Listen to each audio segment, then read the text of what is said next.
Bab 41. Kebahagiaan yang utuh. Di akhir pekan yang cerah, Alara dan Alvaro pergi berkencan. Saat mereka berjalan santai di sepanjang jalan, mereka melewati sebuah alun-alun. Di sana, seorang pembawa acara yang memegang mikrofon menghampiri mereka dengan senyum lebar. Akhirnya, kami telah menunggu pejalan kaki ke-35 yang beruntung, dan sepertinya adalah pasangan. Serunya penuh semangat. Alara terlihat bingung. Namun setelah memperhatikan lebih saksama, dia menyadari bahwa di sekitar mereka ada staf yang sedang merekam dengan kamera. Para kru mengenakan seragam dengan logo variety show, Ready Go. Dan di dekat mereka berdiri seorang bintang muda yang baru saja debut dan menjadi tamu tetap acara itu. Alara terdiam sejenak, lalu matanya berbinar. Ready Go adalah acara yang sangat dia sukai. Ia mulai menontonnya sejak tahun lalu karena acaranya lucu dan menghibur. Acara itu disiarkan langsung, jadi wajah Alvaro dan Alara langsung terlihat jelas oleh penonton di ruang streaming online. Sesaat hening, lalu komentar meledak. Ah, itu Presiden Dirgantara dan Alara.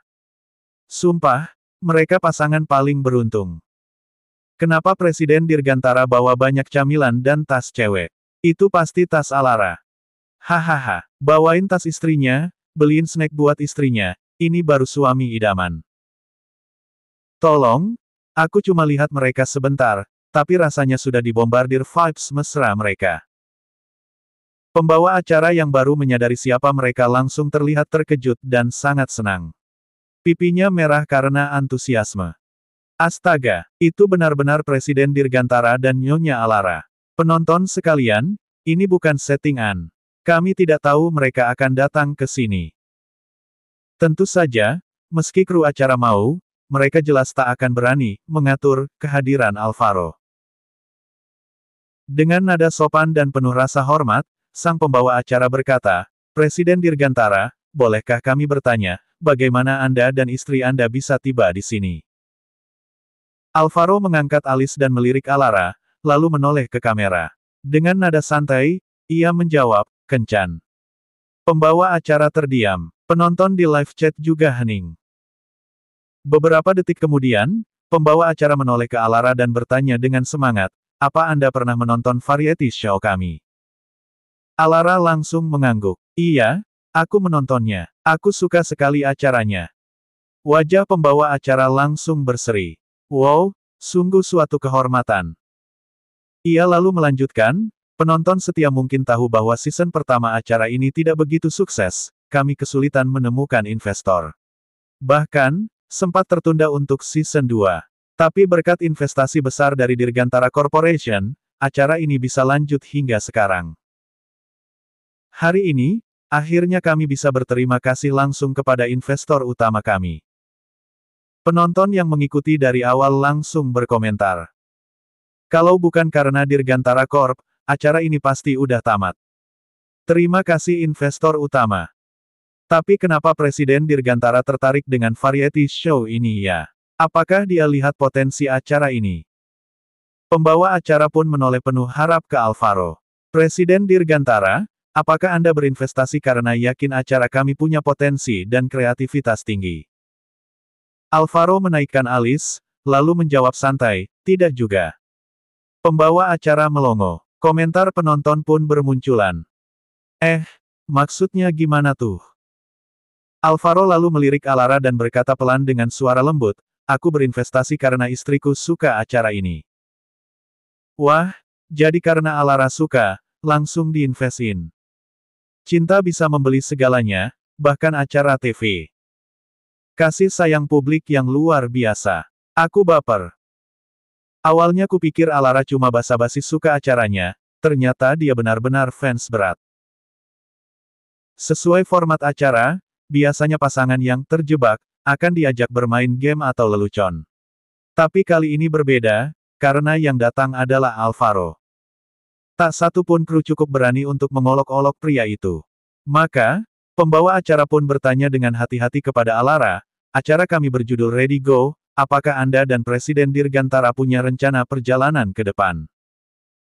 Alara terlihat malu, lalu menyikut Alvaro agar menjawab. Alvaro mengerucutkan bibirnya dan menjawab santai, kami memang punya rencana. Saya dan istri saya akan berbulan madu. Hah? Penonton dan pembawa acara tertegun. Bukankah kalian sudah menikah dan berbulan madu di awal tahun ini? Alvaro menjawab tenang, awal tahun itu bulan madu untuk paruh pertama tahun ini. Sekarang giliran bulan madu untuk paruh kedua. Penonton. Kok bisa? Ada 2 bulan madu dalam setahun. Ini tidak masuk akal, tapi manis banget. Presiden Dirgantara, kalian gak ngerti rasanya punya istri. Setiap hari rasanya pengen bulan madu lagi. Alara yang malu-malu hanya bisa tersenyum kecil. Lalu tiba-tiba dia membisikkan sesuatu ke telinga Alvaro. Kamera menangkap senyum memanjakan pria itu.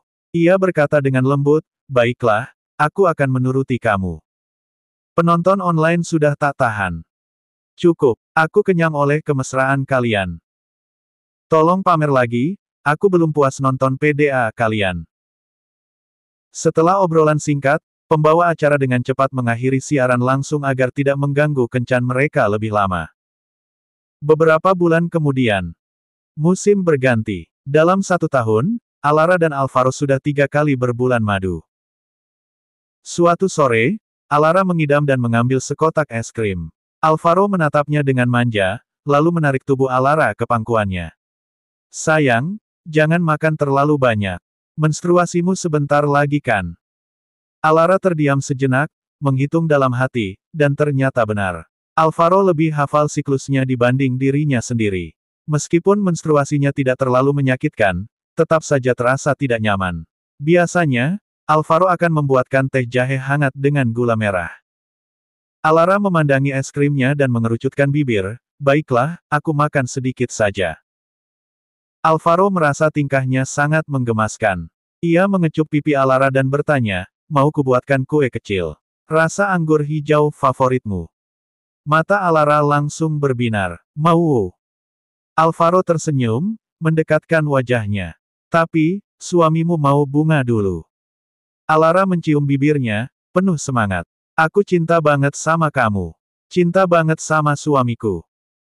Es krim disimpan kembali, dan Alara pun menikmati kue buatan suaminya dengan bahagia.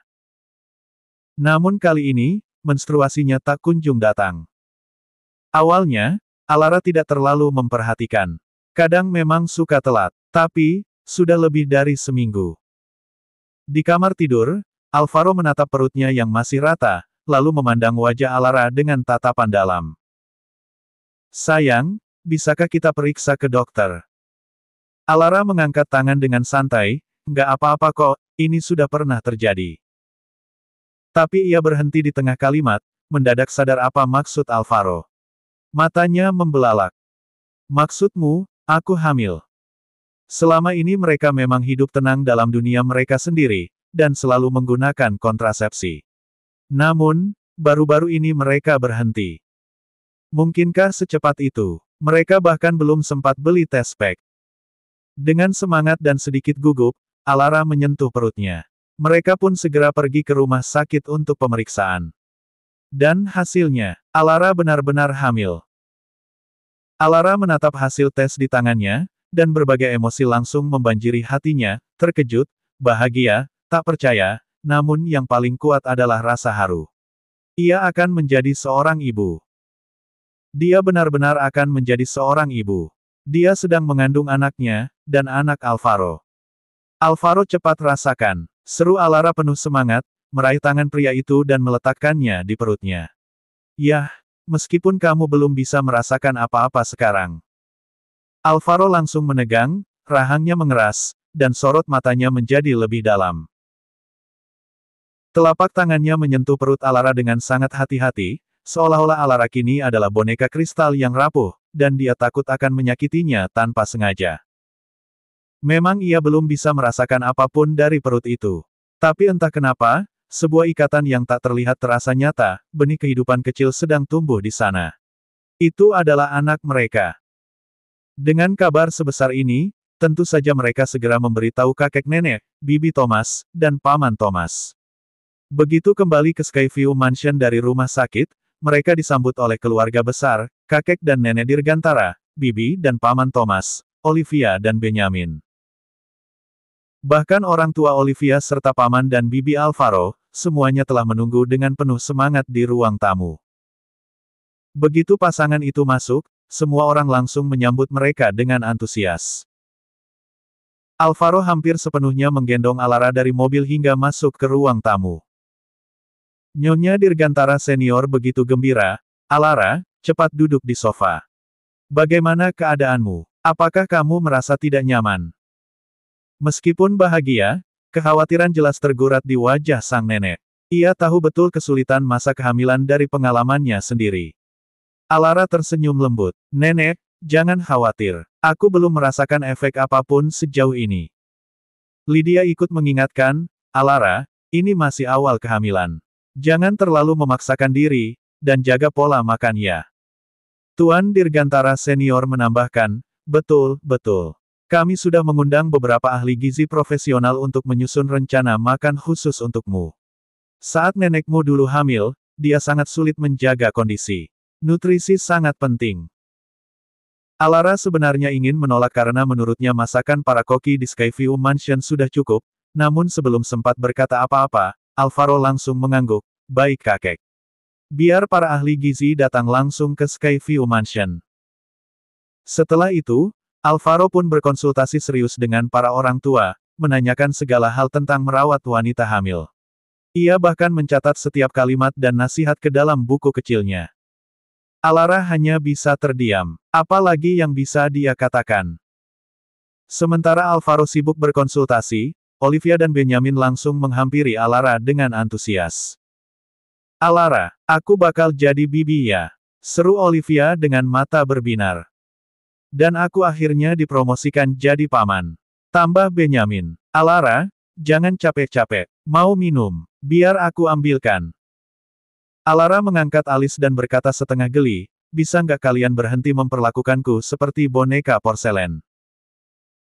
Alvaro yang mendengar suara ribut dari arah mereka langsung menoleh dan memperingatkan, "Kalian berdua hati-hati. Jangan sampai menyenggol Alara." "Kami hati-hati Kak," Olivia dan Benjamin menjawab bersamaan. Meskipun mereka jatuh sekalipun, mereka tak akan membiarkan sehelai rambut Alara terluka. Alara memilih untuk diam. Dalam hal pekerjaan, kini mesmerizing telah berkembang pesat dengan 9 cabang di seluruh negeri. Alara berencana mendelegasikan sebagian tanggung jawab kepada Lily. Pagi itu, Alara bersiap untuk bertemu Lily dan membicarakan agenda kerja.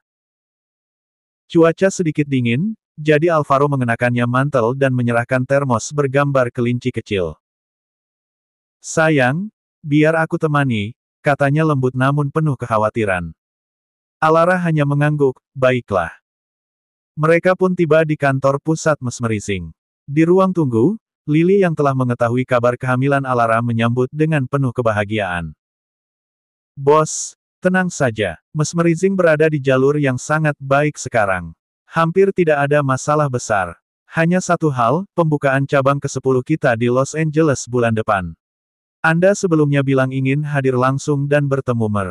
Howard Senior. Apa masih akan berangkat?" Mer. Howard Senior adalah desainer ternama. Alara sudah menjanjikan akan bertemu langsung dengannya saat peresmian. Alara berpikir sejenak. "Sebenarnya aku bisa saja tidak hadir langsung saat peresmian. Tapi aku sudah janji untuk bertemu langsung dengan Mer. Howard Senior. Rasanya tidak enak jika dibatalkan mendadak."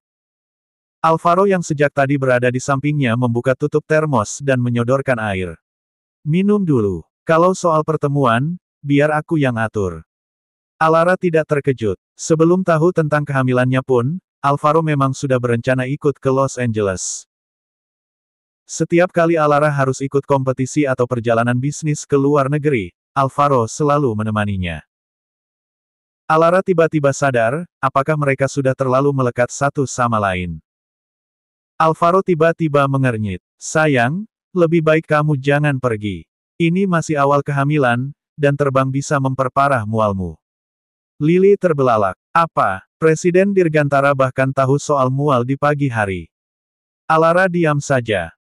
Alvaro memang lebih teliti dari ibu hamil itu sendiri. Setelah Alara selesai minum, Alvaro mengambil termos itu dan berkata pelan, "Kalau naik mobil, kita butuh 10 jam untuk ke sana. Itu terlalu melelahkan. Alara ragu. Lalu bagaimana dengan Mer? Howard? Alvaro mengusap kepala Alara lembut. Tenang saja, aku akan minta orang menjemput Mer. Howard dari Los Angeles dan membawanya ke New York. Alara terkejut. Itu, bisa. Alvaro tersenyum santai. Dirgantara Corporation sedang bekerja sama dengan keluarga Howard di proyek lain. Aku akan minta Nolan yang atur semuanya. Alara akhirnya mengangguk. Baiklah. Lily dalam hati hanya bisa membatin, ya ampun, pantas saja semua orang bilang Presiden Dirgantara itu sempurna. Setelah urusan besar itu selesai, tugas lainnya menjadi lebih mudah. Alara kembali ke Skyview Mansion dan fokus pada kehamilannya. 3 kali makan dan camilan larut malam disiapkan langsung oleh Alvaro, sesuai panduan dari ahli gizi. Setiap hari ia membuatkan menu baru untuk Alara. Saat kehamilan semakin besar, hasil pemeriksaan menunjukkan bahwa Alara mengandung anak kembar. Suatu sore, setelah berjalan santai sambil mengelus perutnya, Alara tiba-tiba ngidam ingin makan bubur dari warung dekat sekolah lamanya. Bubur itu murah, tapi sangat enak. Alvaro langsung berangkat untuk mencarikannya. Namun saat tiba, mereka mendapati warung itu sudah tutup dan beralih menjual barang. Setelah bertanya-tanya, mereka tahu bahwa pemiliknya telah pulang kampung sejak tahun lalu. Untungnya, kampung halamannya tidak jauh. Tanpa ragu, Alvaro menghubungi Nolan dan menyuruhnya mencari pemilik warung itu. Ia ingin pemiliknya memasak bubur itu lagi, dengan bayaran berapapun. Nolan sudah terbiasa dengan permintaan semacam itu dari Alvaro, jadi dia langsung berangkat dengan cepat, tentunya disertai bonus besar sebagai motivasi. Menjelang makan malam, pemilik warung berhasil diantar ke Skyview Mansion. Alara akhirnya bisa menyantap bubur yang ia idam-idamkan. Alvaro berdiri di samping dapur, mengamati dan belajar cara memasaknya. Lain kali, kalau Alara ingin bubur itu lagi, dia bisa memasaknya sendiri. Pemilik warung sangat terkejut, dia dibawa jauh-jauh dari kampungnya hanya untuk memasak bubur, dan dibayar sangat besar. Cinta Alvaro kepada istrinya sudah mencapai tingkat yang gila. Tapi tentu saja, pemilik warung itu sangat senang. Siapa yang tidak senang menerima bayaran besar hanya untuk semangkuk bubur? Malam itu, Alara menyadari bahwa Alvaro diam-diam mulai belajar cara merawat anak, cara membuat susu formula, menidurkan bayi, hingga mengganti popok. Alara duduk di tempat tidur sambil memperhatikan tingkahnya dengan ekspresi tercengang dan geli. Alvaro, apa kamu tidak terlalu berlebihan? Tanyanya, mulutnya berkedut. Alvaro yang sedang memegang tablet dan membaca panduan, mengangkat wajahnya. Tatapan nakalnya memancarkan kehangatan. Sayang, aku hanya tidak ingin kamu terlalu lelah, jawabnya ringan. Tapi aku bahkan tidak merasa lelah, kata Alara sambil memiringkan kepalanya. Hidupnya sekarang terasa seperti liburan, makan, minum, jalan-jalan, dan sesekali bermain. Alvaro mengurus segalanya. Sekarang aku merasa seperti tidak berguna, gumamnya setengah bercanda. Alvaro tertawa pelan. Jakunnya naik turun saat ia mendekat dan mencium keningnya. Tidak berguna, sayang, kamu sudah bekerja keras hanya dengan mengandung anak kita. Alara hendak menjawab, tapi tiba-tiba merasakan tendangan kecil dari dalam perutnya. Matanya berbinar. Dengan cepat, ia meraih tangan Alvaro dan meletakkannya di perutnya. Rasakan ini. Alvaro memejamkan mata sesaat, meresapi keajaiban kehidupan. Tapi kemudian, ekspresinya langsung berubah cemas. Apakah itu membuatmu tidak nyaman? Tidak, tendangannya masih lembut, jawab Alara dengan senyum hangat. Matanya berbinar jernih. Aku tidak sabar menunggu mereka lahir. Aku ingin tahu seperti apa wajah anak-anak kita. Alvaro menatapnya dengan lembut. Dengan ibu secantik ini, anak-anak kita pasti luar biasa. Alara tertawa dan mencium sudut bibirnya. Dan ayah mereka juga sangat tampan. Setelah momen manis itu, Alvaro membawakan camilan larut malam. Alara mencicipi sedikit dari semua hidangan yang disiapkan dengan penuh cinta.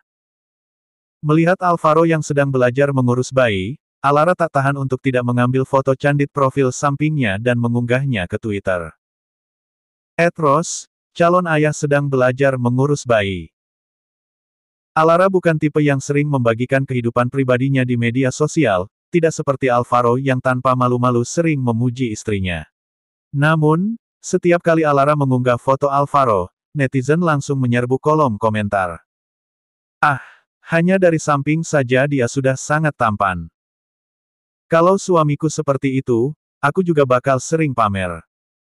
Presiden Dirgantara memang panutan suami dan ayah masa depan. Ngomong-ngomong, kembar Alara fraternal atau identik ya? Anak-anak pasangan ini pasti tampan dan cantik.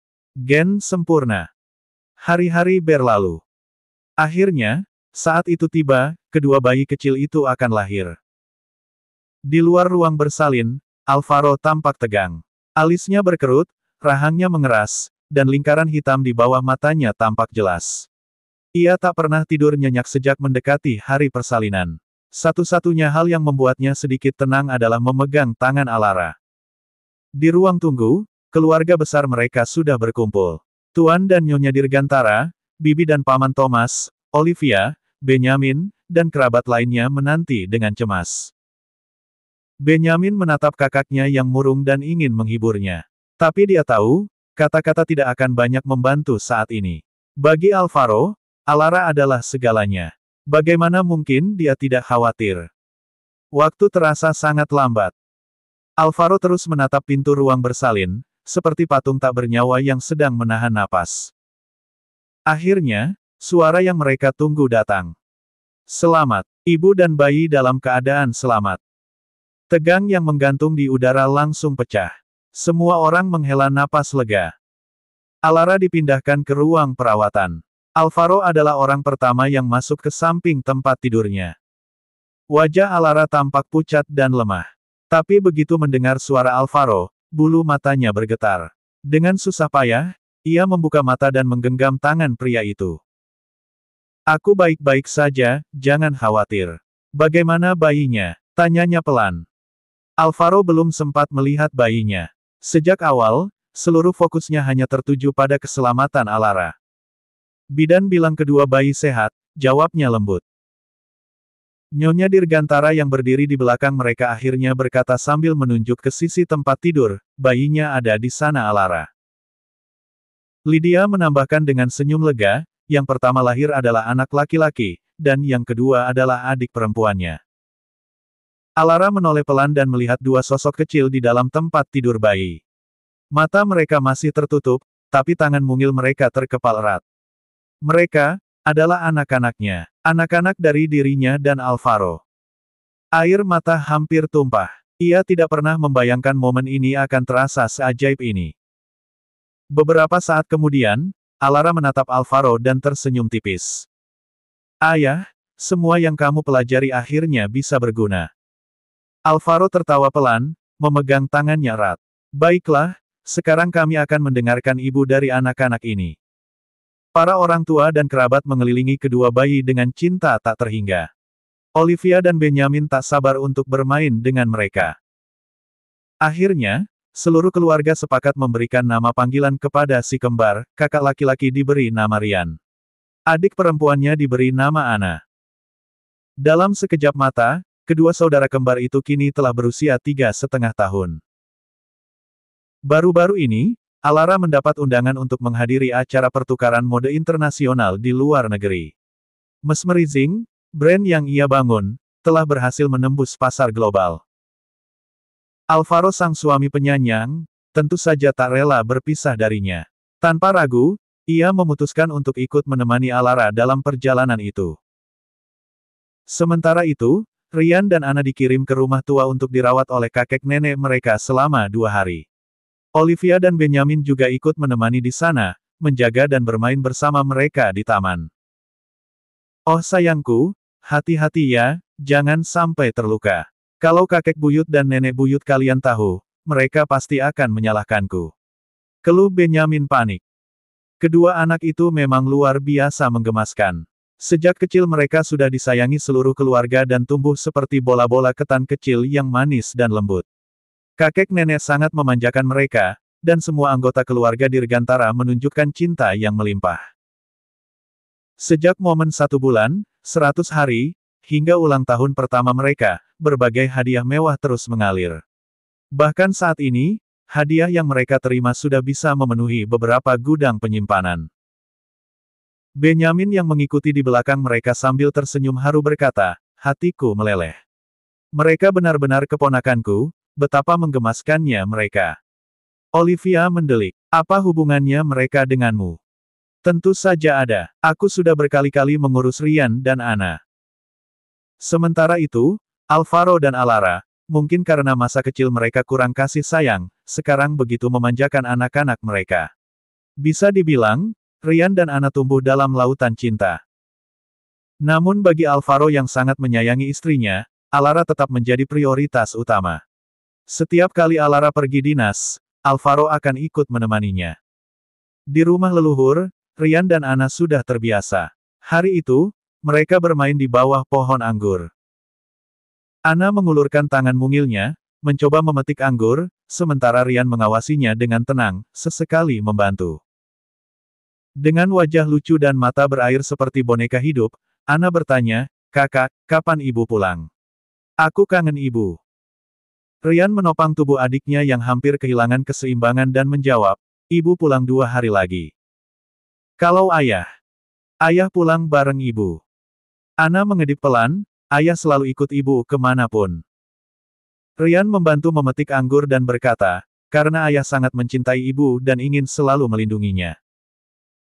Anna memiringkan kepala sambil berpikir, bulu matanya yang lentik bergetar pelan. Kalau kakak.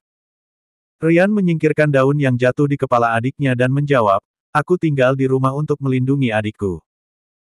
Di kejauhan, Benyamin dan Olivia yang mendengar percakapan itu hanya bisa tersenyum geli. Anak-anak ini sungguh pengertian. Benyamin mendekat sambil mengangkat tangannya, kemarilah, aku akan tunjukkan sihir. Paman bisa sulap loh. Anna langsung lari menghampiri dengan mata berbinar penuh antusias. Ryan hanya berdiri di tempat, tidak tertarik. Ayo Ryan, paman mau pamer sihir, ajak Benyamin. Ryan melirik, lalu menjawab dengan polos, Paman Benyamin, aku bukan anak kecil lagi. Umurku hampir 4 tahun. Paman tak bisa menipuku. Benyamin terdiam. Kenapa aku merasa diremehkan oleh anak kecil? Olivia tertawa terpingkal-pingkal. Hahaha, Benyamin, akhirnya kau dapat karmamu juga. Ia sudah sadar sejak lama, Ryan memang cerdas dan dewasa. Tapi yang paling lucu, dia sangat menyayangi adik perempuannya. 2 hari kemudian, Alara dan Alvaro pulang dari luar negeri, lalu membawa anak-anak mereka kembali ke rumah. Keesokan harinya, cuaca cerah. Mereka mengajak Ryan dan Anna ke taman hiburan. Alvaro menggendong Anna yang memakai gaun putri, sementara Alara menuntun Ryan yang tampan dan rapi. Mereka mengenakan pakaian keluarga serasi, berjalan-jalan sambil membeli mainan dan camilan. Ryan memegang tangan ibunya dengan satu tangan, dan apel karamel di tangan lain. Tapi setelah satu gigitan, dia berhenti makan karena merasa terlalu asam. Anna digendong Alvaro sambil menggenggam permen kapas yang bahkan lebih besar dari wajahnya. Sesekali dia menggigit sedikit dan berkata, ayah, aku juga mau jalan.